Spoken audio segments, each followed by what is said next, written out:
সবাই সবাই মন থেকে সিরিয়াসলি যার যার সামর্থ্য মোতাবেক কাজ করেছে। একটা বিষয় মাথায় রাখতে হবে, যেই কাজটার সমাধান প্রশাসন দিতে পারে সেই কাজটা দল থেকে করতে গেলে কিন্তু সেটা শক্তির ভারসাম্য নষ্ট করে দেবে। যেমন ধরেন, ভোট জালিয়াতি যদি আপনি ঠেকাইতে যান তাহলে তো মারামারি করতে হবে। তো আমরা এই ধরনের শক্তি তো সিভিল জায়গা থেকে করতে পারি না। আমরা যেটা করেছি, যে কোনো অন্যায় অন্যায্যতা দেখলে আমরা প্রশাসনকে জানিয়েছি এবং এটাই ন্যায্য পথ। জোটের ভিতরে সম্পর্ক, কাজ, তারপরে একসাথে কাজ করা, এ ব্যাপারে কোনো সন্দেহ নাই। জোটের সবচেয়ে গুরুত্বপূর্ণ আইনজীবী এখানে উপস্থিত আছেন অ্যাডভোকেট খায়র ভাই, যিনি জোটের এই লিগ্যাল বিষয়ে সব দেখেন। জামাতের মামলা পরিচালনা থেকে করা থেকে শুরু করে সব কিছুর সাথে উনি জড়িত আছেন।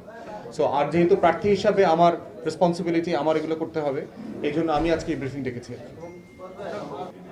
আমরা গত ৫৫ বছর ধরে একটা গণতান্ত্রিক রাষ্ট্র বিনির্মাণের যে লড়াই করেছি, তার ন্যায্যতা পায় হচ্ছে ৫ বছর পর পর আমরা একটা ভালো নির্বাচন করতে পারি কিনা তার উপর ভিত্তি করে। পার্টিকুলারলি ২০২৪-এর গণ অভ্যুত্থানের পরে এই কথাটা আরও জোরদার হয়েছে, যেহেতু ২০০১-এর পরে ভালো কোনো নির্বাচন হয়নি। ২৫ বছর পরের যে নির্বাচন, সেই নির্বাচনে আমরা দেখলাম যে ঐতিহাসিকভাবে পুরাতন রাজনৈতিক বন্দোবস্ত এবং চর দখলের যে রাজনীতি, কেন্দ্র দখলের মতো করে একইভাবে এই কাজগুলো হয়েছে। কালো টাকার ছড়াছড়ি, অস্ত্র, পেশি শক্তি দেখানো, সেগুলো চলেছে।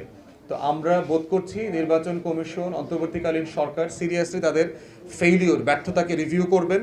লেভেল প্লেইং ফিল্ড তৈরি করতে আপনারা কেন ব্যর্থ হয়েছেন এবং যার যার জেলা রিটার্নিং অফিসারের কাছ থেকে, আইন শৃঙ্খলা বাহিনী থেকে আপনারা এই জবাবদিহিতা চাইবেন। দ্বিতীয়ত হচ্ছে, বিএনপি যে সরকার গঠন করছে তাদেরকেও আমরা সতর্ক করছি এবং আহ্বান করছি একই সাথে, যে আপনারা যদি আপনার দলের নেতাকর্মীদেরকে নিয়ন্ত্রণ করতে না পারেন, যে ধরনের অন্যায্য প্র্যাকটিস করে আপনারা নির্বাচনে জিতেছেন, এই নির্বাচন দিয়ে আপনি মানুষের মন বেশি দিন ধরে রাখতে পারবেন না। কয়েকদিন পরে লুটপাট, সন্ত্রাস, চাঁদাবাজ যে আকার ধারণ করবে, তাতে কিন্তু আবার সারা বাংলাদেশে আপনাদের বিরুদ্ধে গণ আন্দোলন তৈরি হবে।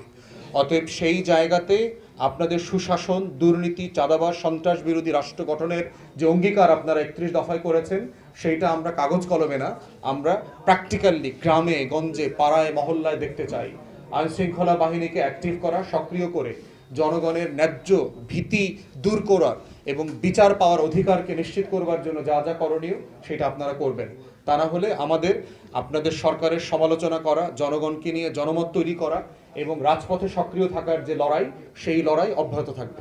ধন্যবাদ সবাইকে।